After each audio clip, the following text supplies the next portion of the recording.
Good morning. Thank you. Thank you. Good morning, everybody. And I appreciate everybody gathering up this morning. I first want to begin with my congratulations for Governor-elect Spanberger.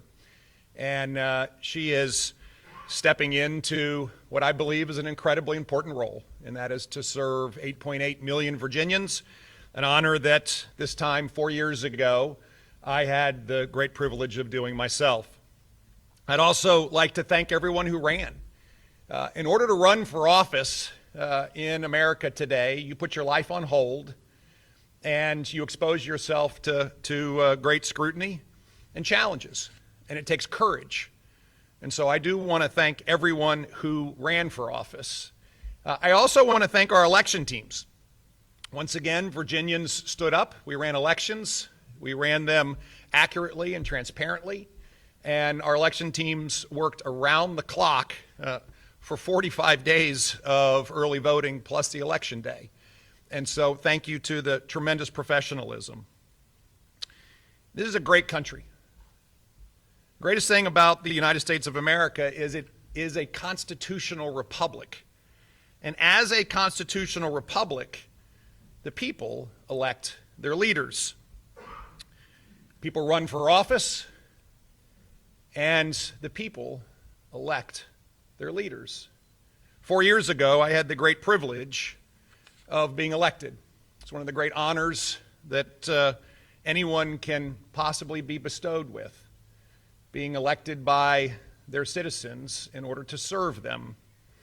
And I know that Governor-elect Spanberger feels the exact same way today. A great honor to be elected. In Virginia, the truth is, governors serve one term. It's been that way for centuries. And therefore, every governor comes into office recognizing that they are receiving a baton from the previous governor and will be handing that baton to the next governor in 4 years. And that is exactly what is happening over the course of the next 10 or so weeks. Over the course of the next roughly 10 weeks, Governor-elect Spanberger will build her team. She will run her transition, and we will support her in that process so that she and her team can hit the ground running. Again, one of the truths of the great Commonwealth of Virginia is that this transition happens every 4 years. And therefore, we have a very clear responsibility. Responsibility one is to finish strong.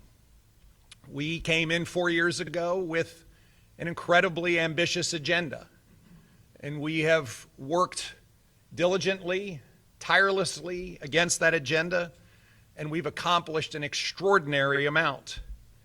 And I do believe that we will hand that baton to the governor-elect, and she will step into a Virginia that is stronger than it's ever been.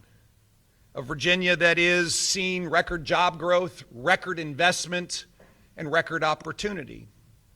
A safer Virginia.